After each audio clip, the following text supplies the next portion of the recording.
Le Livre du ciel, tome 16, 29 mai 1924. La souffrance des apôtres après l'ascension de Jésus et le bien résultant de cette souffrance. Leçon à Louisa au sujet de la souffrance d'être privée de Jésus.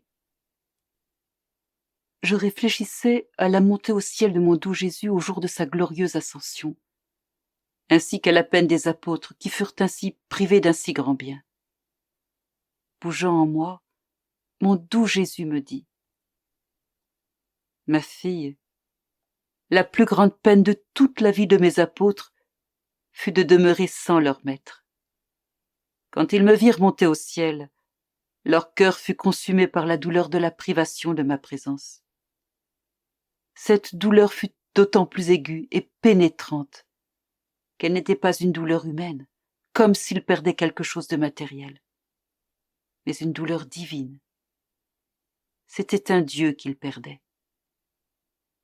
Et même si je possédais toujours mon humanité par le fait qu'elle était ressuscitée, elle était spiritualisée et glorifiée. Et par conséquent, leur principale douleur était dans leur âme. Cette douleur pénétrait tout leur être. Ils étaient consumés par le chagrin au point de vivre le plus douloureux martyre. Mais tout cela était nécessaire pour eux. Jusque-là, ils n'étaient que de tendres bébés en ce qui concerne les vertus, la connaissance des choses divines et la connaissance de ma propre personne.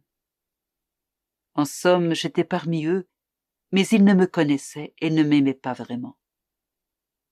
Mais quand ils m'ont vu monter au ciel, la douleur de me perdre déchira le voile.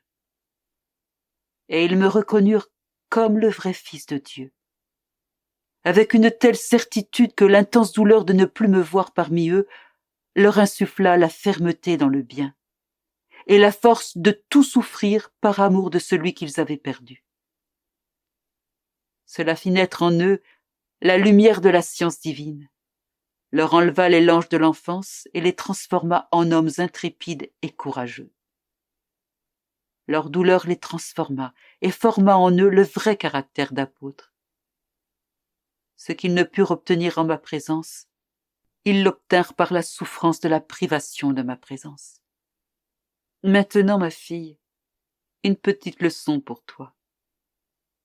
Ta vie peut être appelée une souffrance continuelle de me perdre et une joie continuelle de me retrouver. Mais entre la souffrance de me perdre et la joie de me retrouver, combien de surprises ne t'ai-je pas données? Combien de choses ne t'ai-je pas dites? Ce fut le douloureux martyre de me perdre qui t'a disposé à entendre mes leçons sublimes sur ma volonté. En fait, combien de fois il te sembla que tu m'avais perdu? Et pendant que tu étais plongé dans ta cruelle douleur, je t'arrivais avec une de mes plus belles leçons sur ma volonté et je te faisais revivre la joie de me retrouver pour te disposer de nouveau à la douleur aiguë de mon absence. Je peux te dire que la souffrance d'être sans moi a donné naissance en toi à la connaissance de ma volonté ainsi qu'à la connaissance de ses effets, de sa valeur et de ses fondements. C'était nécessaire que je procède de cette façon avec toi, c'est-à-dire que je vienne très souvent et je te laisse ensuite en proie à la douleur d'être sans moi. Puisque j'ai choisi de te faire connaître d'une manière toute spéciale plusieurs choses au sujet de ma volonté, je devais te laisser en proie à une souffrance divine continuelle, parce que ma volonté est divine, et que c'est seulement sur des souffrances divines qu'elle peut établir son trône et étendre son domaine. En assumant l'attitude d'un enseignant, je te communiquais la connaissance de ma volonté autant que cela était possible pour une créature. Beaucoup seront émerveillés en entendant parler des visites continuelles que je t'ai faites et que je n'ai pas faites aux autres, et de tes souffrances continuelles à cause de mon absence. Si tu ne m'avais pas vu de si nombreuses fois, tu ne m'aurais pas connu et aimé autant. Parce que chacune de mes visites amène une nouvelle connaissance de moi et un nouvel amour. Et plus une âme me connaît et m'aime, plus sa souffrance augmente.